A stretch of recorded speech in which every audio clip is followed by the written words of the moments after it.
அனைவருக்கும் வணக்கம். நீங்கள் பார்க்கக்கூடியது அடியனுடைய கைப்பட வரைஞ்ச மதுரையில் அதில் பாலிக்கக்கூடிய மீனாட்சி சுந்தரேஸ்வர பெருமானுடைய சுயம்பு மூர்த்தம்.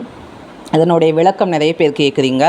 சுவாமியினுடைய வலப்பக்கம் இருக்கக்கூடியது சுவாமியினுடைய திருப்பாதுகை. பள்ளியத பூஜையில் அர்த்தஜாம பூஜையில் சுவாமியினுடைய சார்பாக அம்பாளுடைய சன்னதிக்கு போகக்கூடியது திருப்பாதுகைகள். அடுத்ததாக இடது பக்கம் பார்த்தோம் அப்படின்னா மனோன்மணி அம்பிகை இருக்கக்கூடியவள்.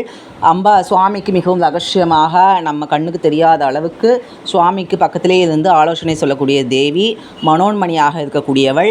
மேலும் சுவாமியினுடைய திருமூர்த்தத்தை பார்த்தோம் அப்படின்னா நாகாபரணத்தோட வில்வதளங்கள் அடங்கிய மாலையோட மிகவுமே ரகசியமாக இருக்கக்கூடியது. சுவாமியினுடைய அற்புதமான அந்த ஆவுடை அப்படின்றது சதுர வடிவிலான ஆவுடை. சுவாமியினுடைய கீழ்ப்பக்கம் ஸ்படிகலிங்கம் எப்போதுமே இருக்கும் ஒரு பீடத்தில். சுவாமியினுடைய அபிஷேகத்துக்காக சங்கு மற்றும் அனைத்து விதமான உபச்சாரங்களும் இருக்கின்றது. நன்றி.